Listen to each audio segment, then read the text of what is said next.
नमस्कार दोस्तों, जय श्री श्याम। अगर यहाँ पे बात करें तो सेबी का एक नया प्रपोजल आया है। अब प्रपोजल में क्या है, यहाँ पे किस तरीके का प्रपोजल है, इससे क्या जो हमारे रिटेल निवेशक है, म्यूचुअल फंड के निवेशक है, उनको यहाँ से कोई दिक्कत परेशानी हो सकती है या नहीं। तो देखो, अगर प्रपोजल की बात करें तो देख लीजिए, स्किन इन द गेम। अभी आपके समझ में नहीं आएगा कि सर ये क्या है। अगर हम इस योजना की बात करें तो ये पहले से ही लागू है, लेकिन अब सेबी ने क्या करा है, इसमें थोड़ा फेरबदल करा है। अब किस तरीके का फेरबदल करा है, देखो पहली चीज तो ये, अगर हम सेबी की बात करें ना, तो सेबी हमेशा हित में कार्य करता है रिटेल निवेशक के। इसलिए क्या होता है, वो जब भी कोई अपडेट लेके आता है तो इस तरीके से सोचता है कि भैया जितने भी निवेशक हैं उनका कहीं ना कहीं यहाँ पे फायदा हो सके। ठीक है, तो यहाँ पे देख लीजिए, अगर हम बात करें स्किल इन द गेम, ये बोलता है अगर कोई बंदा म्यूचुअल फंड में निवेश करता है, जैसे मान लीजिए मैंने किसी भी पर्टिकुलर एक म्यूचुअल फंड में निवेश करा है। अब मैंने अगर उस पर्टिकुलर फंड में निवेश करा है तो मेरा पैसा कहां पे जाएगा, फंड मैनेजर के पास जाएगा, एएमसी के पास जाएगा।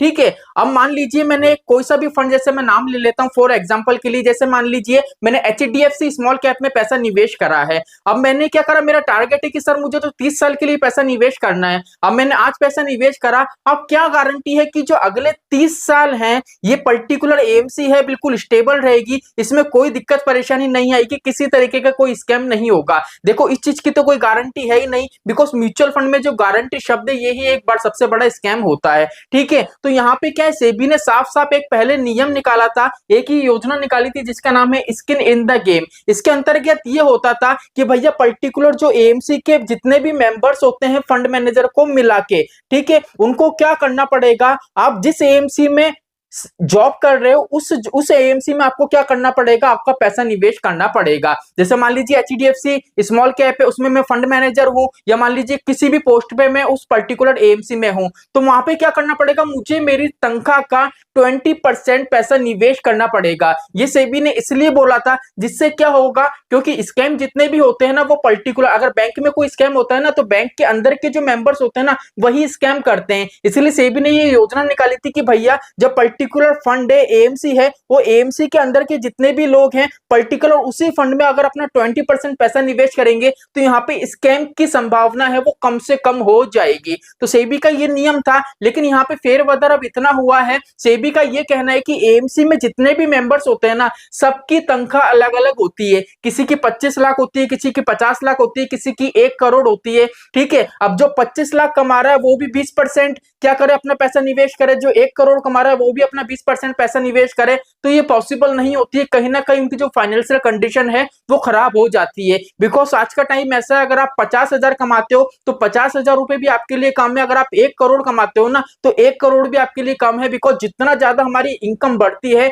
उतना ही हमारे एक्सपेंसेस भी बढ़ने लग जाते हैं। तो यहाँ पे देख लीजिए, सेबी ने क्या कर दिया है, जो 20% वाला रूल था अब उसको हटा दिया है। अब क्या हटा दिया है, देख लीजिए, सेबी ने जो 20% वाला था रूल वो हटा दिया है, और सेबी ने यहाँ पे ये बोला है कि भैया एएमसी के अंदर कोई भी ऐसे मेंबर जिनकी 25 लाख रुपए तक की इनकम होगी उनके लिए किसी भी तरह का म्यूचुअल फंड में निवेश अनिवार्य नहीं होगा। वो नहीं करेंगे तो भी कोई दिक्कत परेशानी नहीं आएगी। लेकिन जिसकी इनकम 25 लाख से 50 लाख रुपए तक के बीच में है उसको अपनी इनकम का कम से कम 10% पैसा पर्टिकुलर उसी एएमसी में, जिस एएमसी में वो कार्य कर रहा है, 10% पैसा निवेश करना पड़ेगा। अगर कोई मान लीजिए एएमसी का ऐसा बंदा है जिसकी तनख्वाह 50 लाख से 1 करोड़ के बीच में है तो उसको 14% पैसा निवेश करना पड़ेगा उसी एएमसी के अंदर। अगर मान लीजिए किसी की इनकम है 1 करोड़ से अधिक तो उसको अपनी जितनी भी इनकम है, ग्रोस इनकम होती है, उसको 18% पैसा क्या करना पड़ेगा, पर्टिकुलर उस एएमसी में पैसा निवेश करना पड़ेगा। अब यहाँ पे देखो, अगर पैसा निवेश हो, भले यहाँ पे सेबी ने क्या करा, परसेंटेज कम करी है। अब परसेंटेज कम करने से हमको कोई, देखो जितने भी रिटेल निवेशक हैं, म्यूचुअल फंड के जितने भी निवेशक हैं, हमको कोई दिक्कत परेशानी नहीं है। बिकॉज यहाँ पे परसेंटेज कम हुई है, मना नहीं करा गया है कि भैया ये बंदे हैं पैसा निवेश नहीं करेंगे। इसलिए यहाँ पे देखो फ्यूचर में अगर हम देखें तो हमको किसी प्रकार की दिक्कत परेशानी नहीं आएगी। जो सेबी ने ये परसेंटेज कम करी है ये सिर्फ इसलिए करी है कि भैया जो एक तनाव बना रहता है ना, एक फाइनेंशियल जो कंडीशन होती है खराब हो जाती है, इसलिए सेबी ने कहीं ना कहीं एएमसी के हित में काम करा है और इस तरीके की प्लानिंग करी है, बिल्कुल ही ये निवेश खत्म नहीं करा है, इसकी परसेंटेज उसको थोड़ा डिक्रीज कर दिया है, जिससे म्यूचुअल फंड के निवेशक है उनको भी एएमसी के तौर पे क्या है एक ट्रस्ट बन सके। अब सेकंड अपडेट ये है जो 5 दिसंबर 2024 से लागू होने वाली है, वो अपडेट यहाँ पे देख लीजिए, साइड में आपको इमेज दिख रही होगी, लिंक डिस्क्रिप्शन में दे दूंगा, इस वीडियो को वॉच करना, कंप्लीट आपको पता पड़ जाएगा। सेबी ने जितने भी निवेशक है, आप म्यूचुअल फंड में निवेश करते हो तो